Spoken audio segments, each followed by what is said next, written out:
So hi Inka, good to see you. So what are we going to talk about today is basically how you can craft your star team, how you build your team, and with most focus on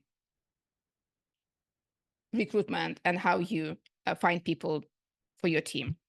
So a bit like a few words about me. I'm Daria Rudnik. I'm a team architect. I'm a leadership coach. But before that, I used to be chief people officer for mostly tech and telecom companies.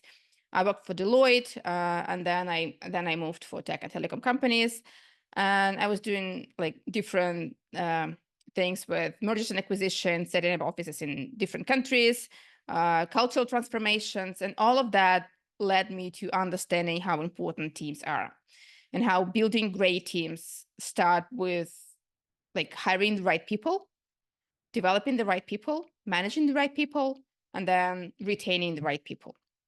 And today we're going to talk about the first step, the first stage of how do you find the right people for your team? How do you assess them? How do you understand that they're a good fit? And what we're going to talk about today is like four things. The first one is we'll talk about the four key elements of finding the best hire. We'll talk about the STAR framework for making the right choice. We obviously talk about AI because you cannot have a presentation without AI. So I'll give some like tips on how to use that to enhance your hiring process. And then we'll talk about how do you measure energy for impact and like how does it help you create strong teams. Before I go into like my presentation, I have a question for you. Like you joined this session today, like Tuesday afternoon after work. What are your expectations from today's conversations? What do you want to get? What do you want to learn today? And you can just like turn your audio on and say it.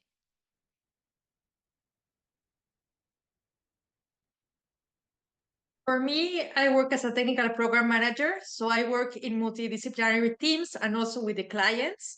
So I would love to get tips regarding more the conversation and the cultural part that you were mentioning. And that would be amazing to have as well. Thanks. Inka, Sam, if you can share. All right. So for me, more or less like this star, because I've heard of it a lot, the situation. So I want to know how to like come into in depth of it itself. Say it again, the cost? No, I want to really kind of like get more in depth because I've heard of star, I've read it. So I want to like know how to like handle it in real life situation itself.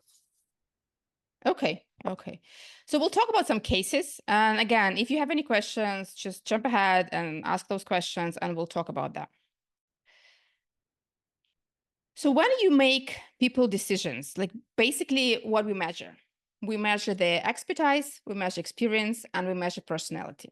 And we pretty much know how to measure those. Whether it's for promotion, for firing people, bonuses, any other systems, we measure those three things. And we have different tools how to do that. And those tools have, like, to be honest, different validity. And these are the ones from the high, like the top ones are the high validity on predicting the employee performance, and the bottom ones have the lowest validity. So the highest one are cognitive ability tests and work sample tests, and like partially assessment centers. So when you hire someone, if you can see their work samples, well, that's the best part. Not always you can do that. Like if you hire a project manager, product manager, accountant, well, how do you see their work samples? They usually do something that's very hard to see. Hi, David. Good to see you. If we talk about cognitive ability tests, I mean, they're pretty expensive, and you cannot do that for every employee who is joining your company. Same goes for assessment centers, who also that is also like pretty expensive, and you cannot do it for every employee. But what you can do is you can do structured interviews. And based on most of the research, structured interviews have like very high validity in terms of predicting work performance, in terms of understanding person's expertise, experience, and partially personality. At the bottom, we see unstructured interviews, reference checks and CVs, and they have the lowest validity. But what do we see when we find a job, or we're looking for a job, or we're looking for a hire? We see a lot of unstructured interviews. We have a lot of reference checks, and we have a lot of like reliance on CV as a first, at least the first screening process. So what I suggest you to do is we'll talk about how you can create and use this structured interview to find the best fit, to find the best fit for your team. And for that, we'll talk about the STAR framework. And from right here, Yinka, you know like what STAR framework is, right? You're familiar with that. Can you please share like what is it and how do you use it? Okay, so it's let's give it quite of example itself is that when trying to like interview. So what I would kind of look at is that how like a case scenario, like when a situation comes in. So I'm talking more of like in development, like software development itself. So how well have you handled? You have pushed a particular task, a features, you have pushed it to production. Along the line, there is a kind of like an issue itself. So using those, how were you able to navigate using that star, the situation itself? How were you able to define that situation itself? Can you able to bring that situation in writing form? Because I believe that the best way you understand things is the way you can write it or explain it. So that's fall under the task. And what action were you able to put into place that it won't result in the same process and also the result itself? So we know that we are fine also. Mm-hmm. Thanks for the example. And I like the writing part because I don't usually do that, but I think it's good. Like if you can explain it in writing, then it means you understand the situation. So like Inka said, what we have, the STAR frameworks goes for situation. When you ask a person about the situation that would demonstrate their competency that you're looking for, the task, what was their responsibility? What was the task? What did they, what was the goal of this activity? Action, what did they do? Like what actions did they take to resolve the situation? And result, what was the outcome? When you have all those four, you have an understanding of like what person did, what's the what they achieved, what they can, what they cannot, how they think. And like, by the way, you can also use that when you talk about your achievements and the interview. So when you go for the interview, you use the same STAR framework and describe your achievements in terms of the situation, the goal, actions you took, and great result that you achieved because of those actions. The problem with, okay, we'll talk about the challenges, but let's look at this case. For example, if you as a manager ask a candidate a question, and on the top you see the question, and then you see the response. And I'm curious to know, like, what do you think? Is it a good response or is it not a good response? And if not, why is it not a good response? So Tali, why do you think it's not a good? I see you shaking your hand. Why it's a bad response? Look, it has like the STAR technique, let's say, because it says the fact, the situation, and the action, let's say, in a way, but it's not proactive at all, and it's not getting the responsibility out on his, let's say, on his hands or on the person's hands. I don't mean he or she. So it's just passive, like it's not taking any action to prevent it, and it's just saying like, okay, I'm going to give it to the persons. If they are able to do them, it will be fine. If I detect something, then I will raise the voice, but it shouldn't be like that. So that's why Okay. Thanks. Well, the next one would be a bit more tricky. And I'd like to know what do you think? Is it a good one or a bad one?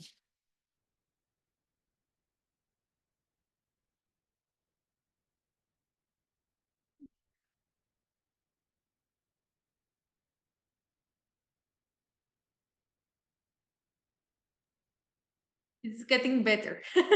It's better than the other one, I would say, and it's just missing examples of specific actions the person did regarding that. Like It's just saying she detected the deadline, she detected that there was a limited budget, and as they can say, they can add different, let's say, metrics on what was the budget and what was the deadline, if we're talking about months or if we're talking about days, if they talk with people or what actions they do, but it's getting better, in my opinion. Okay, well, nice. That was a tricky question, but it's good. So when you're looking, when you're talking to a candidate, and when you kind of like asking those like star questions, and you expect them to explain, you're looking at two things. Well, first of all, you're looking like whether all the star elements are present, whether there are actions described, what is the outcome. That's one thing. And the other thing you're looking at is what kind of competencies do they demonstrate? Sometimes you can say that, okay, we implemented all of that. The project was with 2 weeks delay. Is it a good result for you or a bad result for you? Do you accept this result? Sometimes it's okay. I mean, there is no way to like fulfill the project without those delay, according to the situation that explained. So you accept this result. So you're looking at two things, like the STAR framework, are there all elements in place? And the competencies. Do you see the competencies that this person is showing that you need at your work? We'll talk about this in a minute. So this one is an example of a good response where you have all the information, where you have the situation, you have the task, you have the actions, and you also have the result. And again, as I'm saying, the result, the project was slightly delayed, but maybe it's okay. I mean, you cannot always have perfect results. Sometimes it's okay. And you assess that based on what the person is saying. And then you see what the person actually did. Well, they presented two options for the stakeholders. Is it good for you? Do you want your project managers to act like that? Do you want them to present options for their stakeholders and let them decide? Or do you expect some other behavior from them? So you're always focusing on two things. May I add I have a something question. before Yeah. you continue? No, you can go to the next one. I heard one time, and this, I don't know if it's true or not, you're the expert, but in the STAR technique that you're showing, most of the time you should tell the situation and the task like really quick on your, like it's in here really compact, and more expand in the lines of the actions you took and the results. Because for example, if in here somebody was being interviewed, let's say the person that gave that response, either you will do a follow-up as an interviewer and say like, okay, what was the delay as you were saying? What was the features that were implemented, or how did you prioritize it? So once they do give more details, that is the focus that it could have been like 75% of the time, like adding 2 more lines, and that way it will be complete. I just wanted to add that. Yeah, that's a good point. I mean, I just didn't want to put all the response on the slide so that, but yeah, you're right. So focus on the actions and then that lead to the outcome. Do you want to try and practice it yourself? I mean, I see we have experts in STAR framework here, but anyway, a question for you. Do you want to practice and tell about your experience in like as a within the STAR framework? How would you present your experience to your potential hiring manager?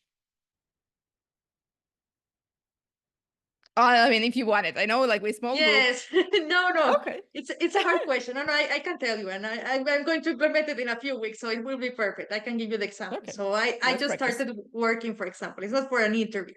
It's more to showing the results that I have done up until the 3 months that I have been working. So that is, let's say, like the framework of the like what is going on. So basically, what I will present, like my response to talk to, in this case, my hiring manager, will be that when I started working, there were,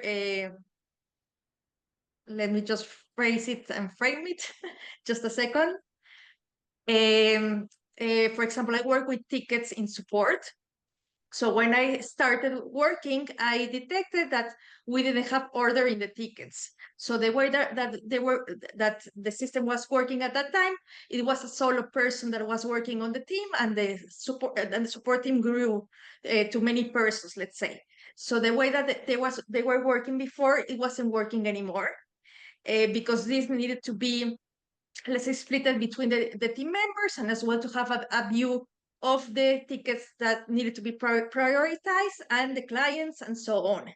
So based on that, I did different changes and I optimized the processes by simplifying the views, getting responsibility over the tickets for certain customers, for example, creating FAQs and different articles for the clients to have.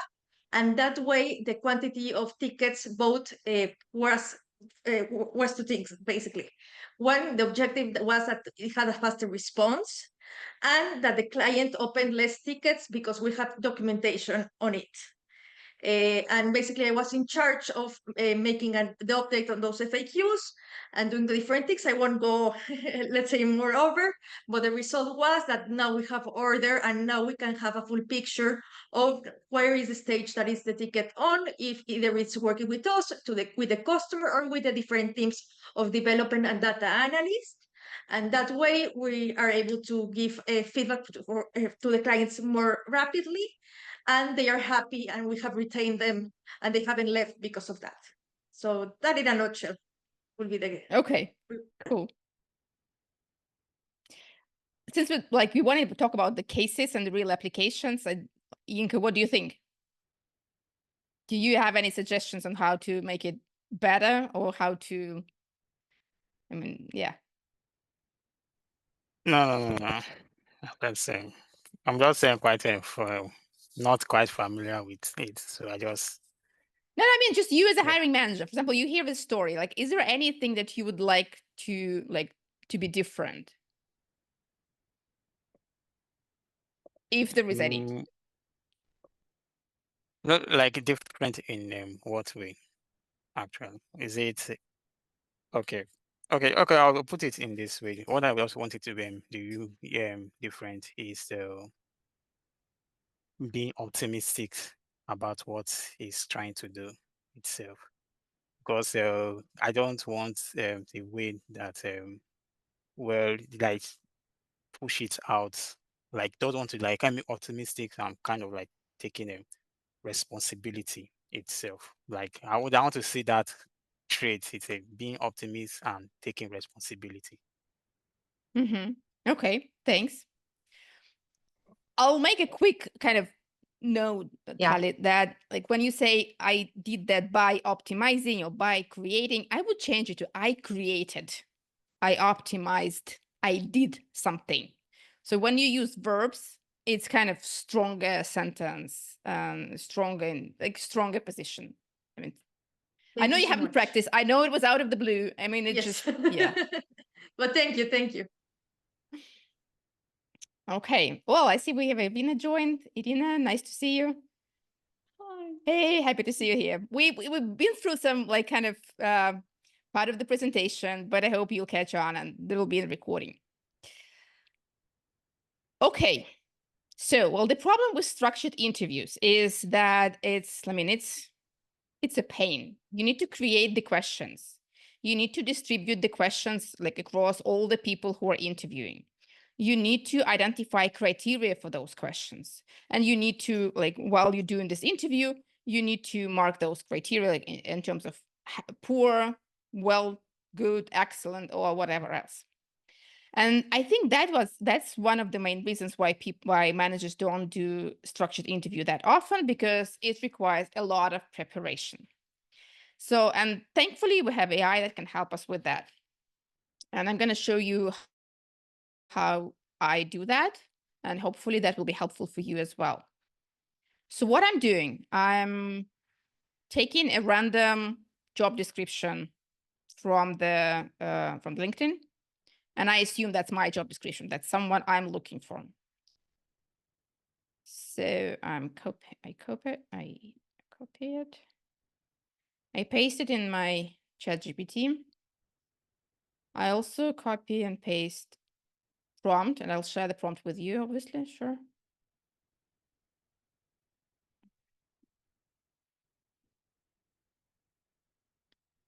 So many windows. There's a chat. There is this.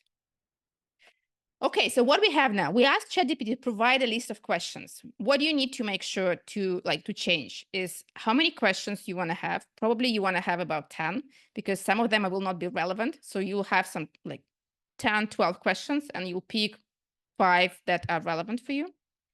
And then what is that you want to assess? Like the expertise, whether the experience, their problem-solving aptitude, their leadership skills, their communication skills. What is that you're looking at in this particular candidate? What is it that all of the interviews, the hiring manager, recruiter, like colleague, all the interviewers are looking at the same thing?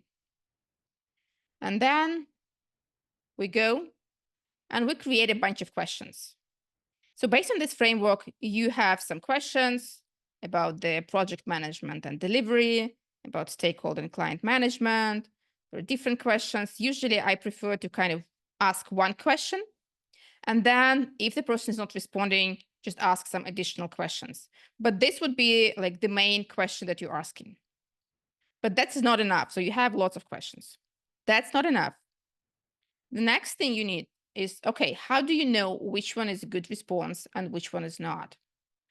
So you can take another prompt, put it here, and you have a table that will help you and your other members of the conversation to understand whether it's a good response or not, because you need to have similar criteria. And again, as always with AI, you look it through, see if it's right. There's no kind of fantasy included. Add some points. What exactly do you want to hear? Like what needs to be there? And then use it. Okay, once you've done that, you have conducted this interview via Zoom, created the recording, you have a transcript, and then you have another prompt that will help you analyze all of those questions according to like your criteria and give you fair response, poor response, good response. Now you can make it easier. Oh, sorry. There is no more excuses of not conducting structured interviews because AI can do all the preparation for you. But okay, AI is good, but still, you need to have your own judgment. So when you do this structured interview, like I use this structured interview template and I shared it with some of the managers that I'm working with, where you have those questions that created for you. So you put them in here, you distribute this template through all the people who are involved in the hiring process, and then let all of them give their scores. And then you have the result, total score for one question, for another question, for all the questions. You have the total score for all the questions, and then you have some recommendation, whether it's higher, like you need a second interview, or do not hire. And when you have this template filled in by different people, and you have a kind of understanding of what they think, and then you have transcript and AI suggestions, whether it's a higher or not higher. It's super easy to make a data-driven decision based on the how the interview went and what you're looking for in your candidate. Any questions about that?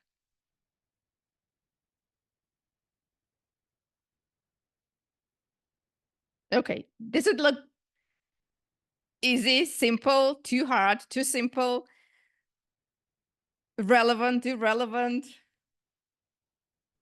I think it looks really comprehensive. It gives everyone on the same page and, kind of the spots that somebody would typically miss because you've gone through several different systems are then prevented. So you could have a quality hire as opposed to a poor hire that you're going to have to replace in a couple of months. So I think it's a great system. Well, thanks, Danny. Thanks, Ira. And again, I know structured interviews are hard, but making good decisions worth it, like totally worth it. So again, you can get access to prompts and this template with this QR code. And I don't know if we're sharing with the participants the presentation. I can send it to you. That's your call. Yeah, I mean, I can send you the presentation and then we can distribute it. Yeah, that's not a problem. Yeah, let's do that. But anyway, if you want to do it now, here is the QR code to this structured interview template with prompts. All right. We've talked about the 3 areas: the expertise, experience, and personality. There was one thing missing. We're not assessing how this person creates impact. And I'll tell you, and I'll tell you how I do that. So first of all, I'll tell you about the tool that I use, and then why it's important to assess impact, and how different job descriptions, how different job roles require different energy. Same expertise, same experience, maybe same personality, but different kind of impact. So when we talk about impact, we talk about like 5 proclivities where people are very high on obsession and imagination, where they're thinking of new ideas. So we call them the game changers. Those are people who create new ideas, who always on like moving to something else, who very rarely stay the same. They're inventing new things, they're inventing new processes, they're creative, they draw, they paint, any other way they can express themselves in doing something new. Then we can talk about people who are more pragmatic, but who also operate in concepts. And these are the strategists who can take this great or crazy idea and think, okay, how we can use it, how it can be applied into real life, how people would benefit from this innovative idea. And they create a strategy out of it. And then there come people who are the implementers, who build the future, who actually get things done, and they love ticking the boxes. And these are the people you hear saying, okay, stop talking, let's just do stuff. Stop having all those conversations, let's do it. And then you have the polishers, those who just can't stand mistakes and who want to make it perfect. And oh, let's make another improvement, and we can make it even better. And continuous improvement is here with the polishers who want it better, better, and better. And then there are playmakers who just feel great energy while connecting the dots, making sure all the people communicate and collaborate with each other. They do care about the product and the processes, but what they really feel well is when strategists work with game changers and implementers and polishers, and they all collaborate and talk and work together. And that reflects the business cycle that we all in. Like when you have a startup, what you create an original idea. Then you make sense of this idea. Okay, how we can implement that. And then you make it happen and you execute it. And then you make it even better. And then the circle goes on and on again. So when we talk about all of those people, so the game, you need to have all of those people on the team. We can say that to have a really game-changing team and a game-changing organization, you need all of those proclivities on the team, or at least you need all of the voices heard, because like usually there are different kind of people, but there are more of the game changers, less of the implementers. So you need to make sure that your implementers are heard and actually have the possibility to do things. So again, the game changers talk in terms of possibilities, what is possible. There are no limits to imagination, how they can be very creative. When we talk about strategists, they think in patterns. They look for trends. They make sense of ideas and data. They're good in analysis. So they use patterns as a prediction or for planning. We have implementers who make ideas happen, who like to deliver, who love to check boxes, who deliver no matter what. We have polishers who are for progress, making it better, continuous improvement, ensure we make it really good and brilliant. And we have playmakers who are focused on people, to collaborate, to work together. And those of you who filled in the assessment will actually have an opportunity to get this profile for you. Those who haven't, well, you might have this opportunity as well. But here's what we see on this picture is a profile of a project manager that we analyzed before. This project manager, I copied from LinkedIn, working with the Salesforce project. So what they're looking for a project manager who's very good in collaborating with people and who can deliver. And he can also focus on some continuous improvement. And they don't really care about whether it's some innovative ideas or any strategic thinking. No, we don't need strategic thinking at that moment. What we need is a collaborator who can deliver. How do you measure that?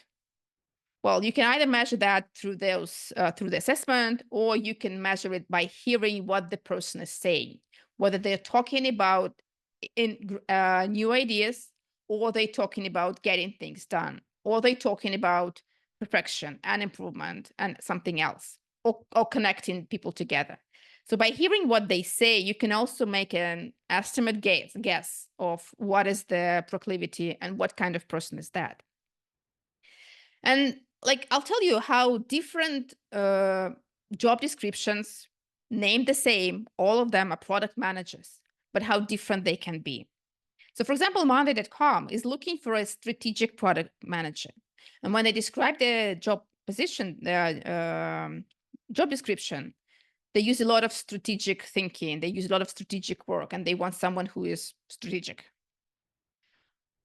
And Wix are looking for a product manager who can make it perfect, who can innovate, who can create something different and continuously improve that. And Google are looking for a product manager who can collaborate and connect people together and create something with mutual effort. So that's why it's really a good tool to analyze how people create impact and what kind of impact do you need for that team. And maybe they have similar expertise, similar experience, probably maybe similar personalities, but they create impact in a different kind of way. So I'm going to finish. No, I'm not going to finish yet. But in terms of teams, what kind of team do you want to have? This is the profile of an entrepreneur. Most entrepreneurs, startup founders, they have a profile very high on game changing and very high on polishing, because they always think of inventing new things and kind of making it better. What do you think? What kind of person should they hire or find as their co-founder or a founding, like member of a founding team? What do you think?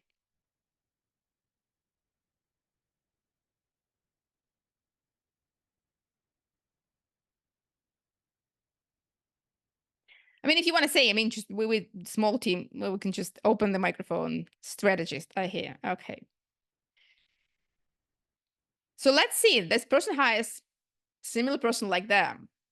Well, they can understand each other. They speak the same language. They feel good together.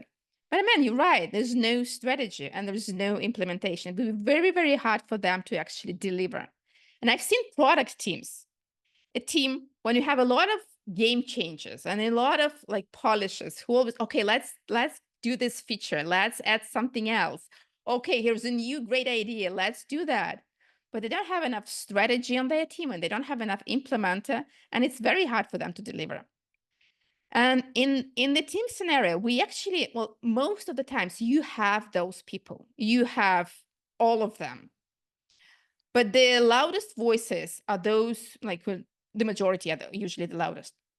And so you need to make sure that all the voices on your team are heard, even those who are not a majority, so that you actually can create the impact you want. Or you need to change someone, or you need to like learn how to communicate. So Danny, I agree with you. I mean, the best person to hire as a co-founder would be someone who is strong strategy and strong implementer. Could be strong strategy and strong playmaker, but and hire someone who will actually execute. So there are different versions on how to do that, but you need to be mindful about like what kind of people on the team, what's the majority, and how do you make sure that all the voices are heard. So again, if you have done the assessment, please let me know, and I'll share your profile with you. If you haven't, you can follow this link. Again, it'll be in the presentation that will be sent out to you. You can scan the QR code and see like if you qualify for this assessment. Any questions before we kind of closing? Questions, thoughts, ideas, concerns? I have. First of all, thank you so much, Daria. It was amazing. I wanted to ask you two things. Is the game-changing framework that we're seeing here similar to DISC? And no, because it seems Yeah, it's a good question. Yeah, they look similar. We have the circle, we have the quadrants. like No, the I know it's more disc has two. personality and different things, so I was curious about that. Well, no, I mean, DISC is a personality assessment, like what you as a personality, and Game Changer is how you create input. Where do you put your energy? And like, I mean, you can be a driver, but what is that you're driving? Are you driving innovation? Are you driving perfection? Are you driving kind of this connections between people? Are you driving performance? So like, what is it you're driving? So DISC we can use for assessing a personality.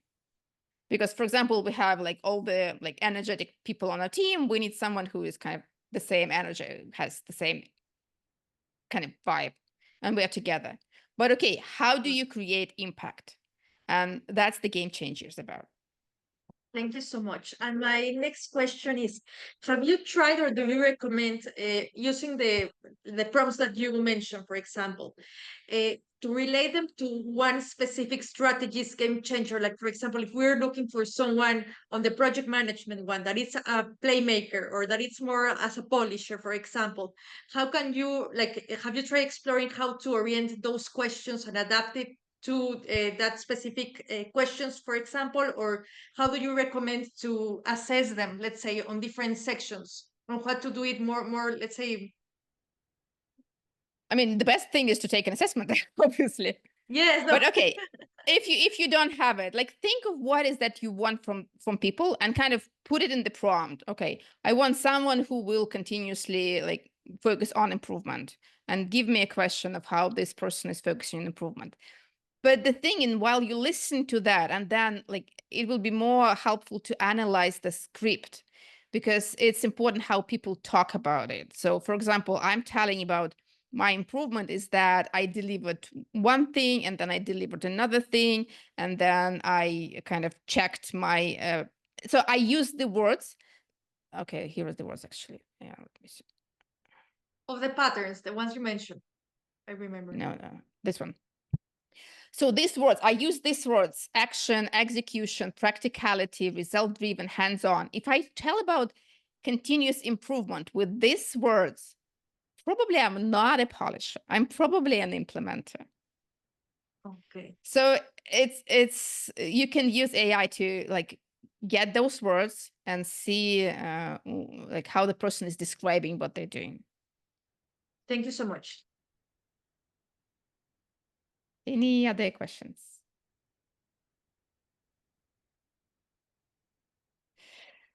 Okay, I'm coming to an end of my presentation, and thank you very much for being here. Okay, yes. Yeah. Yeah. Hi, Dasha. Yeah, I actually have a question. And what should we do if a person that who we basically interview is somewhere in the middle, like between game changer and polisher?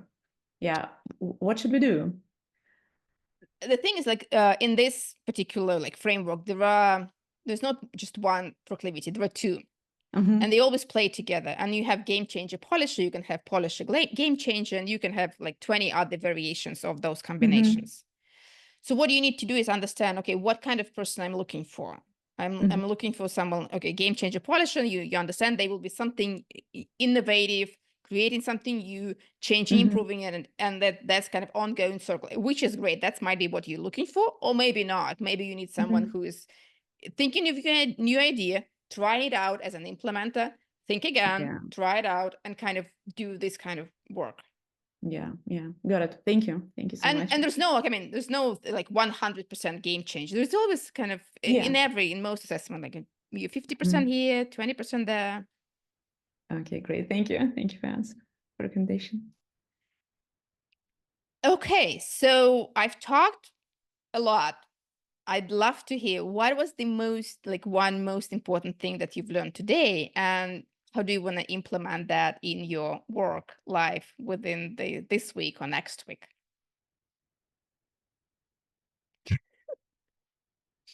I mean, just any idea, like what have you learned? Like what is the takeaway of today's conversation? What makes you think, okay, that was worthwhile attending?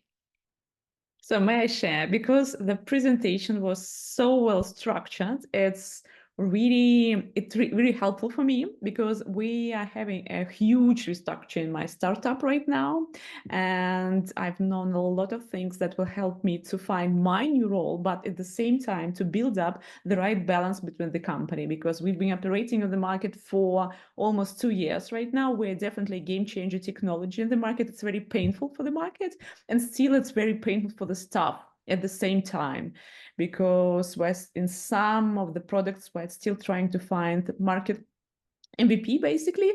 And so the information is very, very useful. It's really during this presentation, it was easy for me to understand, okay, I understand who is this person in my team and who is the boss basically, and who is our new sales advisor. Thank you so much. Okay, sure. Well, let's talk. I mean, I'm happy to tell more. Okay. Daria, I just wanted to say, I know I helped with coordinating this with you, but even for me, one of the things that I thought was very interesting, similar to Irina, what she said was that you can kind of see who's playing what role and how the different dynamics are so important inside of the company for the larger picture and how it's affecting your work, and how then with whatever kind of archetype you are, you can then interact with the other personalities and roles within the organization. So I have to say, I really enjoyed the presentation as well, as although I was on a very different side of it. So thank you so much for doing this with us. And I hope we can coordinate another opportunity in the future. Thanks, Danny. Talia, Yinka, I really appreciate if you share your observations from today's session. For sure. For me, it was really interesting, many things, but I can highlight some. First, that you give examples of how to do a structured interview, which I haven't seen. And here in the Startup Nation, there's nothing structured. So it's really interesting that for us coming as Olim Hadashim, having this is oh, this is a way of doing an interview. They are going to highlight, and you made it measurable. I'm come also for data analysis background. So it's something, you can evaluate the different parts and have context, let's say, to take a clever decision, and not because I know the person or just with the instinct, let's say. That on one part, it was interesting exploring and improvising the star technique, which I wasn't, and thank you for the advices of the bears. I for sure will use them. And it's really, really interesting framework, and I will check it more in depth. I would love to talk further afterwards. Yeah, I'd be happy to talk to you. Okay. Okay, so for me is that I'm more or less kind of see myself in the implementer. So I didn't put myself in order, because each time you have come together in a set of group, all I just want to do is just get it done. Or there's some sort of things that you need to consider in the people personality, either the polisher, the strategies. So all this I also have to consider, because it will be helpful for me, because I don't want to be just implementing, whereas it is bringing what is needed to bring, because we still need a strategist, a playmaker into it to coordinate the team itself, because if we don't, there will kind of be a conflict between the set of group. So one of this that I'll try and be conscious more of the other set of individuals also. Yeah, thanks. I mean, that's very important. I mean, this idea of culture fit, sometimes it's overused because we're hiring similar people who like us, which is sometimes good, sometimes not. Well, thank you so much for your questions. Thank you so much for your participation. Let's connect on LinkedIn, and let's keep this conversation going. I'd be happy to talk to you anytime. Thanks for coming.